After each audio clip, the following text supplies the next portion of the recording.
আসসালামু আলাইকুম প্রিয় দর্শক, অন্য মঞ্চের আলাপ চাইতে আপনাদের সকলকে আমন্ত্রণ জানাচ্ছি। হাতে আজকে অনেকগুলো গুরুত্বপূর্ণ খবর আছে। এক, মার্কিন যুক্তরাষ্ট্রকে এবার কড়া হুঁশিয়ারি উচ্চারণ করলো ইরান প্রেসিডেন্ট এবং ইরানের সামরিক শীর্ষ কর্তা ব্যক্তিরা। দ্বিতীয় গুরুত্বপূর্ণ খবর, এই যুদ্ধে কি সৌদি আরব এবং আরব আমিরাত গোপনে জড়িয়ে গেছে ইরানের আক্রমণে? তেমন কিছু প্রমাণ মিলে গেছে ইরানের হাতে। 3 নম্বর গুরুত্বপূর্ণ খবর, মার্কিন যুক্তরাষ্ট্র ইরানে যে শ্বাসরুদ্ধকর অভিযান চালিয়েছে পাইলট উদ্ধারে, এটি কি পাইলট উদ্ধারের আড়ালে ইরানের নিউক্লিয়ার চুরির কোন চেষ্টা? পাশাপাশি আজকে সারাদিনের আপডেট। দর্শক, প্রথম যে খবরটি দিয়ে শুরু করতে চাই সেটি হলো আরব আমিরাত এবং সৌদির ব্যাপারে কিছু তথ্য মিলেছে ইরানের কাছে। ইরান বলছে তার দেশে আক্রমণে চীনের তৈরি একটি ড্রোনের আলামত পেয়েছে ইরান। বলা হচ্ছে এই ড্রোনটি চীনের কাছ থেকে আরব আমিরাত কিনেছিল। পাশাপাশি এমন কিছু বিমান বা ড্রোন বা মিসাইল ব্যবহার হয়েছে ইরানের বিরুদ্ধে মধ্যপ্রাচ্য থেকে, যেগুলো আরব আমিরাত এবং সৌদি আরব ছাড়া আর কেউ ব্যবহার করে না। কে বলছে এটা? সরাসরি ইরান বলছে। তার মানে এই দুটো দেশ ইরানের ভয়ে ঘোমটা পড়ে বা বোরকা পরে গোপনে শত্রুদের সাথে মিশে ইরানে আক্রমণ করছে, এমন আভাস মিলছে। তবে এখন পর্যন্ত সৌদি এবং আরব আমিরাতের পক্ষ থেকে এই ব্যাপারে কোনো স্টেটমেন্ট আসেনি। প্রশ্ন হতে পারে, এই যুদ্ধে আরবের সাথে ইরানকে যুদ্ধে লাগিয়ে দেবার জন্য তাদের শত্রুরা ওই দেশটি এই কাজটি করতে পারে। কোনো না কোনো দেশ থেকে এই অস্ত্রগুলো সংগ্রহ করতে পারে। যেমন এর আগে ইরানের শাহেদ ড্রোনের প্যাটার্নে লুকাস মার্কিন ড্রোন, এগুলো আরবের কয়েকটি জায়গায় হিট করে ধ্বংস করেছে, মানে ধ্বংসলীলা চালিয়েছে। তখন ইরান দাবি করেছে এগুলো তাদের ড্রোন নয়, এগুলো লুকাসের আদলে তৈরি, অর্থাৎ মার্কিন যুক্তরাষ্ট্রের লুকাস। কিন্তু আমেরিকা বা তার গণমাধ্যমগুলো বলছিল এগুলো ইরানের শাহেদ ড্রোন। পরবর্তী সৌদি আরব এই বিষয়ে তদন্ত চালিয়ে দেখেছে এগুলো ইরানের তৈরি ড্রোন ছিল না। তার মানে সৌদি এবং ইরানের মধ্যে যুদ্ধ লাগাবার জন্য ফলস ফ্ল্যাগ অপারেশনের অংশ হিসেবে এই ড্রোন ব্যবহার করা হয়েছে।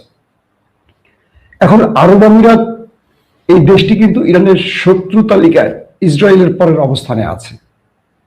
তাই ইরান এ যাবৎ 28 ফেব্রুয়ারি থেকে যে যুদ্ধটা শুরু করেছে, তারা ব্যাপক ধোলাই কিন্তু আরব আমিরাতে চালিয়েছে। সবচেয়ে বেশি কিন্তু আরব আমিরাতকে মেরেছে। এবং বলা হয় ইসরায়েলের মিত্র হিসাবে আরব আমিরাত এবং জর্দান মুসলিম রাষ্ট্র হিসেবে এই দুটো দেশ ইসরায়েলের মিত্র হিসাবে সবচেয়ে বিশ্বস্ত, মানে ইসরায়েলের বিশ্বস্ত। তো ইসরায়েলের যখন বিশ্বস্ত হবে তখন আলটিমেটলি ইরানের জন্য বিশ্বাসঘাতক হবে, এটি স্বাভাবিক। তো ইরান তাদেরকে সতর্ক করে বলেছে, যদি এর কোনো প্রমাণ ইরানের হাতে মেলে, একদম প্রমাণিত হয় যে এই যুদ্ধে এই দুটো দেশ কোনো প্রকার আক্রমণ চালিয়েছে, তাহলে ইরান তার প্রধান শত্রুদেরকে কিছুটা ছাড় দিয়ে হলেও কয়েক ঘন্টা আগে আরবকে পেটাবে। বুঝতে পারছেন? যেখানে আরবের আব্বারা ব্যর্থ হচ্ছে ইরানের কাছে, সেখানে পুচকে আরব গোষ্ঠী যারা যুদ্ধ কৌশল বাদ দিয়ে নারী, মদ, বিলাসিতা, এগুলো নিয়ে ব্যস্ত থাকে, এগুলো আবার তারা সৌদি আরবে করে না, এগুলো আবার তারা ইউরোপে গিয়ে করে। আমার খুব ভালো একটা স্মৃতি আছে। ইংল্যান্ডে তখন আমি ঈদে ছিলাম ইংল্যান্ডে, তো আমার বন্ধু শামীম আর আবুল হোসেন দুজনেই আমাকে আসছে নিয়ে আমরা ঘুরতে যাব। তো ইংল্যান্ডের মধ্যে আপনাদের এরিয়া আছে, একটা হিন্দু এরিয়া, একটা মুসলিম এরিয়া, একটা আপটেল পার্ক, একটা প্লে স্টোর, একটা হোয়াইট চ্যাপেল, এগুলো একটা বাঙালি এরিয়া, এরকম আরবদের এরিয়া আছে। তো আরবদের এরিয়াটা হলো যে ব্রিটিশ যে প্রধানমন্ত্রী ছিলেন চার্লস, মানে ডায়নার যে হাজব্যান্ড, তার বাসাটা থেকে একটু সামনে গেলে, মানে তার যে এখন যে বাসাটি আছে তার সেই বাড়ির একটু সামনে হলো আরাবিয়ানদের এরিয়া। তো সেই এরিয়াতে আমরা বেড়াতে গেছি। সব জুব্বা পরা আরবরা, সব কিন্তু জুব্বা পরা, সবগুলির মুখে সীসা টানতেছে বাইরে বসে বসে। তো ওইখানে গিয়ে আমরা যখন আরবে গেলে মনে হয় আরে আল্লাহ এরা মনে হয় পিরাউলি আকাশ থেকে নামছে ফেরেস্তা, বড় বড় জুব্বা ডুব্বা পরে ঘরে এরাই পশ্চিমা দেশগুলোতে ঢুকে এদের আসল চেহারা দেখায়। এদের তো আসলে অর্থের কোনো অভাব নেই, কাজকর্ম লাগে না, তেল বেচা টাকা, খেজুর, এটা সেটা পুরো সম্পদ দিয়ে ভরে রাখছে, শুধু পায়ের উপর পা ফেলে খায় আর বিয়ে করে, একটার পর একটা বিভিন্ন দেশে ঢুকে আর বিয়ে করে।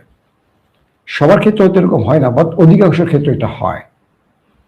তো এখন যে আরবদের কথা বলছি, এই আরবরা যুদ্ধবাজ না, এরা মনে করে এদের হয়ে আমেরিকা যুদ্ধ করে থাকে। আমেরিকা যখন ডাকছে আসো তোমরা আমাদের সাথে ইরানকে পেটাই, ওরে বাবা কি বলেন, ওরা আপনি ভেঙে দেবেন আর ইরান পিটিয়ে আমাদের ল্যাংটা করে ছেড়ে দেবে। এরা হলো এই টাইপের লোক, যে কারণে আরবের মানে ইসরায়েলের বিরুদ্ধে পুরো আরব মিলেও যুদ্ধ করে টিকতে পারেনি এক নতুন শাসিত বা নতুন তৈরি হওয়া ইসরায়েলের বিরুদ্ধে। দর্শক, তো দ্বিতীয় যে গুরুত্বপূর্ণ খবর সেটি হলো আজকেও দখলদার দেশে মোটামুটি ব্যাপক অ্যাটাক চালিয়েছে ইরান, আরবের মধ্যেও কয়েকটি টার্গেটে হিট হয়েছে। এটা এখন আসলে কি বলবো প্রতিদিনকার খাবারের মতো হয়ে গেছে, প্রতিদিন এটা হচ্ছে, এটা থেমে থাকছে না, একটু এক্সট্রা কিছু অর্ডিনারি কিছু হলে এটা আমরা জানাবো। তবে বিপজ্জনক যে বিষয়টি হলো ট্রাম্প ঘোষণা দিয়েছে আগামী মঙ্গলবার থেকে তিনি ইরানের বড় রকম অ্যাটাক চালাবেন, ইরানের পুরো পাওয়ার প্ল্যান্ট ধ্বংস করে দেবেন, এরপর পুরো পানির সিস্টেম ধ্বংস করবেন, এরপর ইরানের গুরুত্বপূর্ণ অবকাঠামো ধ্বংস করবেন, মানে পুরো ইরানকে পাথরের যুগে পাঠিয়ে দেবেন। বুঝতে পারছেন যেটা আমেরিকা ঘোষণা দিয়েছিল। ট্রাম্প তো আজকে একটা বিজয় লাভ করেছে, তার একজন পাইলটকে ইরানের ভেতর থেকে উদ্ধার করেছে ফেস সেভিং এর জন্য, এটা তো ট্রাম্পের জন্য অনেক বড় প্রাপ্তি। তো ট্রাম্প হঠাৎ করে খেপে গেলেন ইরানকে পাথরের যুগে পাঠিয়ে দেওয়ার জন্য মঙ্গলবার থেকে বড় রকম অ্যাটাক চালাবার ঘোষণা দিলেন কেন? আসেন একটু পেছনে যাই। আজকে দিনে যারা নিউজগুলো দেখেছেন তারা হয়তো খেয়াল করেছেন অনেকগুলো খবর। প্রথম যে খবরটি, ইরানে 48 ঘন্টা একটা বিশাল অগ্নি পরীক্ষা গেছে আমেরিকার জন্য। আমেরিকা তার একজন হারিয়ে যাওয়া পাইলটের উদ্ধারে এসেছিল। C-130 ব্ল্যাক হক হেলিকপ্টার, ড্রোন, ফুয়েল ট্যাঙ্কার সহ আরো অনেকগুলো কি বলবো আকাশযান নিয়ে। এখন ধীরে ধীরে যে খবরগুলো আসছে, এই লড়াইতে অনেকগুলো গণমাধ্যম দাবি করছে 4 থেকে 500 নাকি সেনাই ব্যবহার করছে ইরান। এগুলো বিভিন্ন গণমাধ্যমের দাবি, অর্থাৎ একজন পাইলটের জন্য এত বড় বহর। কেউ কেউ বলছেন 1 ডজন বা তারও বেশি, 1.5 ডজনের মতো আকাশযান ব্যবহার করা হয়েছে। শুধু 1 ডজন মানে তো 12টা, কেউ বলছেন 20টা বা 18টা বা 20-এর অধিক। এই সূত্রগুলো অ্যারাবিয়ান বিভিন্ন গণমাধ্যম আউটলেটে আসতে শুরু করেছে। তাহলে 4 থেকে 500 কমান্ডো নিয়ে আমেরিকা ইরানে প্রবেশ করলো কেন? অঞ্চলটি কই? সেই দুর্ভেদ্য অঞ্চলটি হলো ইস্পাহান এলাকা। ইস্পাহানে কি আছে? ইরানের নিউক্লিয়ার প্রজেক্ট আছে, নিউক্লিয়ার প্ল্যান্ট আছে। বলা হচ্ছে আমেরিকা মূলত তার পাইলট উদ্ধারের কথা বললেও তিনি এসে একটা ভিন্ন উদ্দেশ্যে, আর সেটি কি? ইস্পাহানে অভিযান চালিয়ে সেখান থেকে নিউক্লিয়ার চুরি করা। এই মুহূর্তে আমেরিকার ফেস সেভিং এর জন্য এটা একটা বিশাল কাঙ্ক্ষিত টার্গেট হতে পারে। কি রকম? আমেরিকা ইরানকে শর্ত দিয়েছিল কি, হরমুজ খুলে দাও, নিউক্লিয়ার দিয়ে দাও, এই তো প্রধান রেজিম চেঞ্জ তো পারেনি, ব্যালিস্টিক প্রোগ্রাম এখনো কন্ট্রোল করা সম্ভব না, কিন্তু প্রধান একটা ইস্যু হতে পারে নিউক্লিয়ার। সামরিক বিশ্লেষকরা বলছেন ট্রাম্প বাহিনী বা মার্কিন কমান্ডোরা মূলত ঢুকেছিল ইরানে, তারা পাইলট উদ্ধারের নাম করে ইস্পাহানে বড় স্ট্রাইক চালাবে এবং সেখান থেকে নিউক্লিয়ার হাতিয়ে নেবে ইরানের বিরুদ্ধে, এবং এটি দিয়ে ট্রাম্প যুদ্ধ শেষ করবেন ফেস সেভিং এ, যে আমরা নিউক্লিয়ার নিয়ে এসছি, এবং এই যুদ্ধে ইরান পুরোটাই মাঠে মারা যাবে। অর্থাৎ ইরান তার নিউক্লিয়ার রক্ষা করতে না পারলে ইরান তার ভূখণ্ড রক্ষা করার যোগ্যতা হারাবে, এটি স্বাভাবিক, তাই তো? ইরান দুটো ট্র্যাপে ভিন্ন স্টাইলে খেলেছে। দেখেন, একটা ঐতিহাসিক রাষ্ট্রের ভেতরে এখন কিন্তু ডাক সাইটে বড় বড় পাওয়ারফুল লোকগুলো নেই, ম্যাক্সিমাম মারা গেছে। ইয়াং ব্যক্তিরা আছে, ইয়াং সামরিক অফিসাররা আছে, আর যারা একটু বয়স্ক আছে তারা আন্ডারগ্রাউন্ডে আছে, অথবা মাস্টার মাইন্ড গুলো একটু নেপথ্যে থাকে, হয়তো বা ইরানের আপার লেভেল জানে, লোয়ার লেভেল জানে না, অথবা আমেরিকায় জানে না এখন কে এই গেম করছে। হয়তোবা জানে কিন্তু আমেরিকা প্রকাশ করছে না, ইসরায়েল জানে হয়তোবা প্রকাশ করছে না, হয়তো স্ট্রাকচার নিয়ে মারিয়ে দেবে।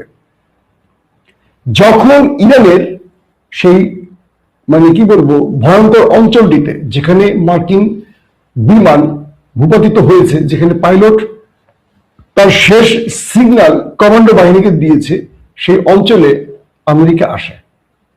C-130 যেটা বললাম ব্ল্যাক হক, আরো অনেকগুলো ড্রোন এক গাদা জিনিস নিয়ে আসে, 400-500 কমান্ডো সেখানে মুভ করে। ইরান তার গণমাধ্যমের লাস্ট যে নিউজটি দেখিয়েছে, আমি ফুটেজে দেখলাম একজন রিপোর্টার ধ্বংসস্তূপের পাশে দাঁড়িয়ে কথা বলছে, বুঝতে পারছেন? এইভাবে ধরে কথা বলছে একজন রিপোর্টার, তার পাশে আমেরিকার যে সামরিক যানগুলো এসছিল, যুদ্ধ বিমান, হেলিকপ্টার, ড্রোন, এগুলো ভূপাতিত করার পর এগুলো পুরো একদম টুকরো টুকরো হয়ে জ্বলে পুরো শেষ, বিশাল স্থান জুড়ে। সেখানে রিপোর্টার লাইভ রিপোর্ট করছেন, পুরো অঞ্চলটা দেখিয়েছে। তার মানে ইরান তাদের কি পরিমাণ ক্ষতি করেছে সেই দৃশ্যটা দেখলে বুঝবেন। একেবারে অনেক অঞ্চল জুড়ে মানে প্রচুর সামরিক যান ধ্বংস করেছে ইরান। ইরান যে দাবিটি করেছে প্রায় 1 ডজনের মতো তারা হিট করে ধ্বংস করেছে, এটাই সত্য প্রমাণিত হচ্ছে এখন।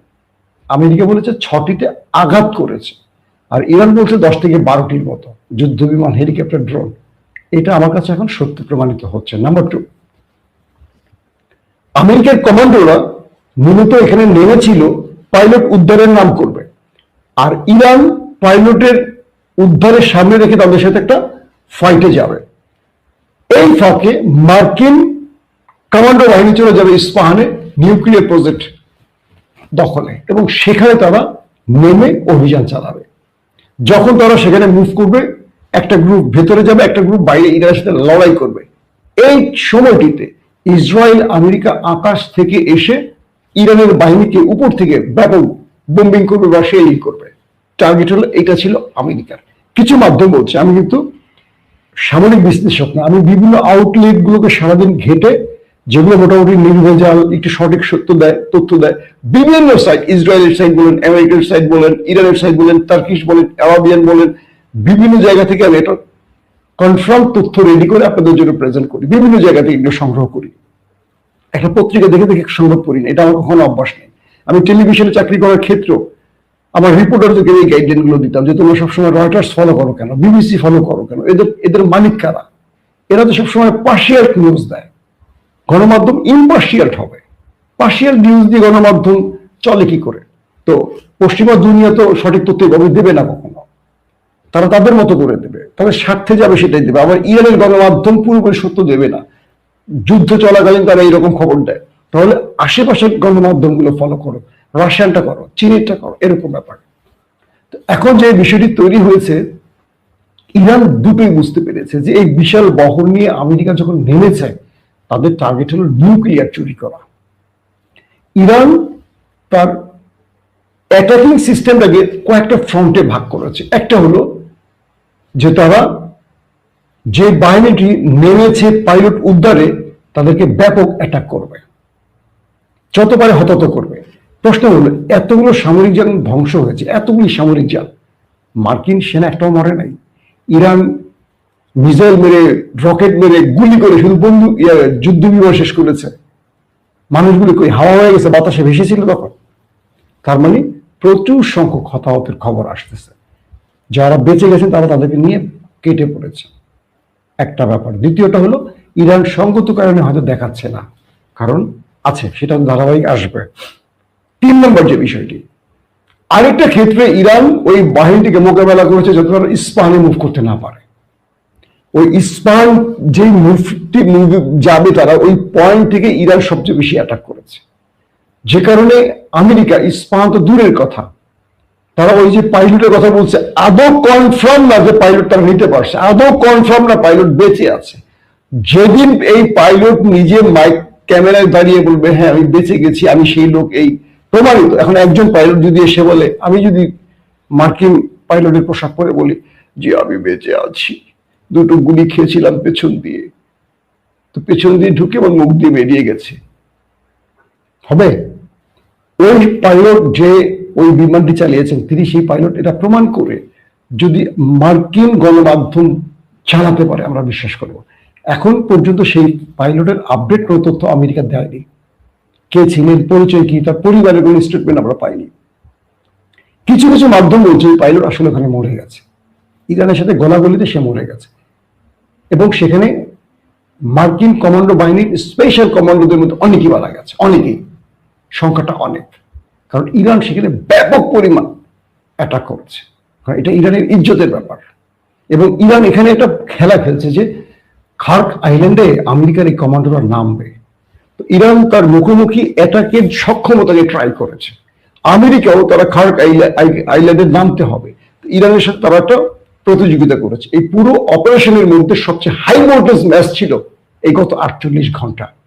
এবং আমেরিকা যতটা গর্ব করে বলে যে তারা গেম জিতে গেছে, আসলে জেতেনি। তারা প্রচুর সেনা হারিয়েছে, তারা প্রচুর সামরিক যান হারিয়েছে, কিন্তু একটি কথার মাধ্যমে তারা বোঝাবার চেষ্টা করেছে, তারা ওন করেছে। কি সেটি? পাইলট নিয়ে গেছে। পাইলটের অস্তিত্বেরই কোনো খবর নেই এখন পর্যন্ত, সে বেঁচে আছে না নিতে পেরেছে। এমন তো হতে পারে পাইলট ইরানের হাতে আছে, আমেরিকা ফেস সেভিং এর জন্য কথাটা বলছে, ট্রাম্প তার ইজ্জত বাঁচাবার জন্য বলছে, আর ইরান প্রকাশ করছে না ইচ্ছা করে। কারণ প্রকাশ করলে আন্তর্জাতিক নিয়ম অনুযায়ী তাকে নিয়ে আলোচনায় বসতে হবে। এমনও হতে পারে এই পাইলটের মাধ্যমে ইরান আগামী কিছুদিন পর ফিলিস্তিনকে বলবো 10,000 ফিলিস্তিনিকে ছাড়ো, আমি পাইলট দিয়ে দেব। ইরান পরদাস কষাকষি করতে পারে। অর্থাৎ এটা আমরা সময়ের উপর ছেড়ে দিই। এখন কোনো দর্শক যদি বলেন মসুদ আপনি এটা বলছিলেন, না, আমি সব অ্যাসাম্পশন করছি, এটা হতে পারে। কারণ যুদ্ধক্ষেত্রে এগুলো হয়, একে অপরের সত্যটা অনেক সময় বলে না। তো ইরানের এই লড়াইতে সবচেয়ে সফলতা কি জানেন? আমেরিকাকে একটি নয়, প্রায় 15 থেকে 20টি যুদ্ধ বিমান হেলিকপ্টার নিয়ে আসতে হয়েছে, বিশাল বহর নিয়ে আসতে হয়েছে, এবং এই বিশাল বহরের সাথে ইরান ফাইট করেছে এবং তাদেরকে ব্যাপক ধোলাই দিয়ে হতাহত করে তাদেরকে বিমানে করে প্যাকেট করে আবার পাঠিয়েছে। এবং তারা যে সামরিক যানগুলো নিয়ে এসছে, C-130 ব্ল্যাক হক আরো যা যা আনছে, প্রচুর পরিমাণ ধ্বংস করছে ইরান। একজন পাইলটের জন্য যদি এত বড় ক্ষতি হয় তা মন্দ কি বলেন? আর যদি যেটি সম্ভাব্য ধারণা করা হচ্ছে যে নিউক্লিয়ার চুরি টার্গেট ছিল, এটি করতে পারেনি, সেখানে মুভি করতে দেয়নি, তার মানে ইরান এখানেও সফলতা দেখিয়েছে, এখানেও আমেরিকার বড় ব্যর্থতা প্রমাণ হয়েছে। এখন ডোনাল্ড ট্রাম্প কি করবেন? ডোনাল্ড ট্রাম্পের মূল টার্গেট আগামী মঙ্গলবার হুমকি দিয়েছে ইরানকে সকল পাওয়ার প্ল্যান্ট ধ্বংস করবেন, এরপর সকল পানি শোধনাগার ধ্বংস করবেন, এরপর গুরুত্বপূর্ণ রাষ্ট্রীয় অবকাঠামো। ইরানের সামরিক গুরুত্বপূর্ণ ব্যক্তিরা আজকে বক্তব্য দিয়েছেন, প্রেসিডেন্টও বক্তব্য দিয়েছেন, স্ট্রেটলি বলেছেন যদি ইরানের সরকারি রাষ্ট্রীয় কোনো স্থাপনায় হামলা হয়, এবার মধ্যপ্রাচ্য এবং নেতা সাহেবের বাড়ি কিচ্ছু থাকবে না। ইরান বলছে আমরা এই লড়াইতে 25শে ফেব্রুয়ারি থেকে আজ অবধি যে লড়াইটা চলছে, আমরা যা বলেছি তাই করেছি। ঠিক এই ল্যাঙ্গুয়েজটা ইরান বলেছে, আমরা যা বলেছি তাই করেছি।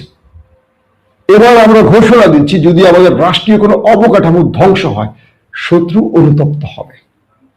ডোনাল্ড ট্রাম্প 48 ঘন্টার যুদ্ধবিরতি চেয়েছেন, এরপর ডোনাল্ড ট্রাম্পকে পা ধরতে হবে।